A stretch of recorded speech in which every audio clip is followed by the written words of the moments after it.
Bonjour, ici Louis-Martin McArdle et bienvenue au Bulletin. Vous connaissez probablement l'organisme humanitaire Médecins du Monde qui dépêche depuis plus de 25 ans des professionnels de la santé un peu partout sur la planète.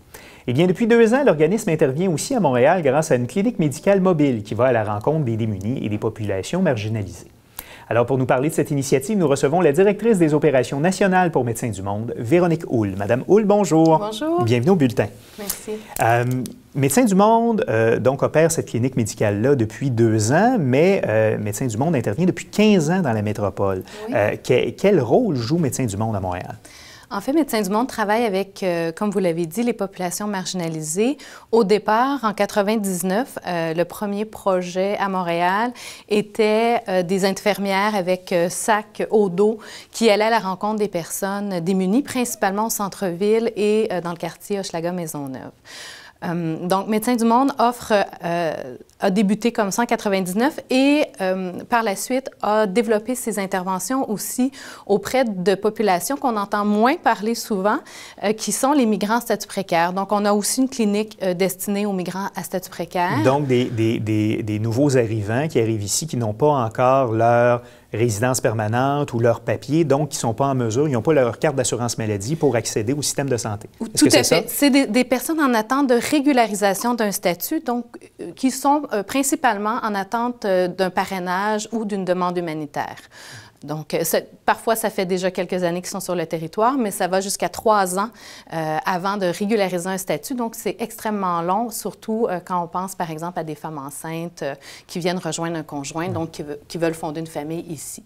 Donc, Médecins du Monde intervient auprès de ces personnes-là avec une équipe médicale bénévole, un peu le même modèle que la clinique mobile qui a vu le jour en 2014. À la différence qu'avec la clinique mobile, on travaille avec des gens qui ont accès aux soins, mais qui ont difficilement, en fait, qui ont le droit d'accès aux soins, mais qui ont difficilement accès dû à leur mode de vie. Donc, c'est pour ça qu'on pense aux itinérants. Donc, le mode de vie vient se rajouter aux difficultés qu'a la population en général à accéder, à avoir accès à un médecin de famille ou d'avoir accès à des soins spécialisés. Tout à fait. Lorsqu'on pense à des gens qui vivent dans la rue, que ce soit les Premières Nations, les Inuits ou des personnes qui sont dans la rue depuis de nombreuses années, avec ou sans problème de santé mentale, c'est un petit peu plus difficile d'avoir accès au réseau. Donc, Médecins du Monde, c'est l'idée de faire le pont entre ces populations-là et le réseau de la santé et des services sociaux avec une approche de santé publique. Donc, on fait beaucoup de dépistage des infections transmises sexuellement et par le sang. On fait la vaccination des hépatites A, B contre les hépatites A, B, ainsi que la vaccination pour le tétanos, la grippe en saison. Et bien sûr, on va soigner les plaies mineures dues soit, encore une fois, au mode de vie ou à certains... Et dans des cas plus graves, j'imagine, les gens vont être référés directement dans le système de santé. Le but, c'est ça, en fait. Okay. Le but, c'est vraiment de réaffilier les populations marginales dans le réseau de la santé parce qu'ils ont droit d'avoir ces services-là. Donc, vous êtes là pour assurer la transition. Oui, absolument. Okay. Cette transition-là qui se fait plus facilement avec une personne de confiance. Donc, on réapprivoise finalement les gens à avoir une confiance à un médecin, par exemple, qui se déplace dans leur quartier, dans leur ruelle où ils habitent. Donc, c'est vraiment, on va à la rencontre des gens là où ils sont. Et qui sont justement ces médecins, ces infirmières qui œuvrent avec vous? C'est des gens qui évoluent dans le système de santé ici, qui font ça bénévolement, c'est ça? Nos médecins sont tous bénévoles. On travaille aussi avec des infirmières. Nos infirmières sont salariées, mais certaines viennent aussi en appui de façon bénévole. Donc oui, c'est des gens qui travaillent à l'intérieur de la clinique mobile, bien sûr en dehors de leurs heures régulières de travail. Donc c'est du bénévolat complet et qui apporte une expertise là, qui est extrêmement riche et précieuse pour Médecins du Monde. Vous collaborez aussi avec des organismes communautaires avec qui vous aident, dans le fond, à prodiguer ces soins-là. Quels sont ces organismes-là? Médecins du Monde travaille avec 15 organismes communautaires à l'intérieur de la ville parce que nous, notre position, et ça depuis le début en 99, c'est de dire Nous, notre expertise, elle est au niveau des soins de proximité, de l'approche. On offre le temps, on offre cette expertise-là, mais on ne peut pas être des experts de tous les quartiers de Montréal parce que c'est tellement différent si vous vous déplacez à Montréal-Nord ou dans le sud-ouest ou encore à Notre-Dame-de-Grâce, à Côte-des-Neiges, à Hochelaga-Maisonneuve. C'est des quartiers qui ont une vie propre et qui ont des codes qui sont quand même intéressants et très...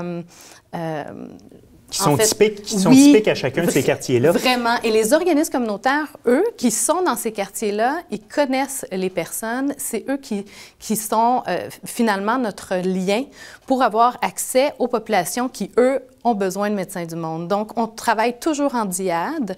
Sur le plateau Mont-Royal, on travaille avec l'organisme Plein Milieu, par exemple. Dans le sud-ouest, on va travailler avec le TRAC, qui est aussi un organisme... Tous nos organismes partenaires travaillent en réduction des méfaits. Donc, on va travailler avec Stella, qui, eux, œuvrent auprès des travailleuses du sexe, donc dans la défense de droits, par exemple. On va travailler avec Dopamine dans Hochelaga-Maisonneuve, Cactus Montréal, qui travaille auprès des personnes qui consomment des drogues par injection et inhalation. Donc, on a tout ce réseau-là et encore plus pour permettre là, de rejoindre les populations les plus marginalisées. Donc, les populations marginalisées ne se concentrent pas, comme on peut se l'imaginer par rapport à l'itinérance, uniquement dans le centre-ville. Il y a des besoins qui sont partout sur le territoire. Vous avez tout à fait raison. Médecins du Monde a vu, avec les années, un changement dans les populations et aussi un changement dans les services offerts par le réseau de la santé. Il y a eu des équipes de proximité, par exemple, au niveau du C3S Jeanne-Mance au centre-ville ou dans le quartier Hochelaga-Maisonneuve, des équipes d'infirmières qui réussissent très bien à rejoindre les populations les plus démunies. Donc, Médecins du Monde a aussi dit, OK, mais maintenant que ça, c'est en place et que ça fonctionne bien, quels sont les besoins? Parce qu'il y en a toujours. Il y a toujours des gens qui tombent entre les chaises, dans les cracks du système. Donc, vous venez en appui au système de santé. On vient en appui au système de santé. On est un acteur important de notre point de vue de santé publique et vraiment un partenaire très précieux. Et dans le fond, on s'est dit, mais où sont ces gens? Qu'est-ce qui se passe ailleurs? Et c'est comme ça qu'on a déterminé par l'expérience qu'il y avait des gens dans certains quartiers, par exemple, Parc Extension, où il y a peu de services de proximité, donc que le réseau va vers les gens.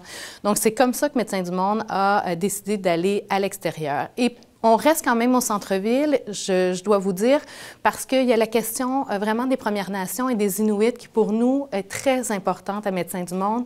Et c'est un enjeu important d'accès aux soins pour ces populations-là. On en parlera justement dans quelques instants avec notre journaliste Florence Breton de la surreprésentation des Autochtones dans la population itinérante à Montréal. En terminant, si on désire avoir plus d'informations sur la mission, sur les services offerts par Médecins du Monde, vous avez un site Internet. Quelle est l'adresse? Notre site Internet, médecindumonde.ca, donc médecin avec un S du monde, tout ensemble.ca. On vous invite, à venir nous visiter. Donc voilà, Madame Véronique Houle, vous êtes directrice des opérations nationales chez Médecins du Monde. Merci d'avoir été là. Merci.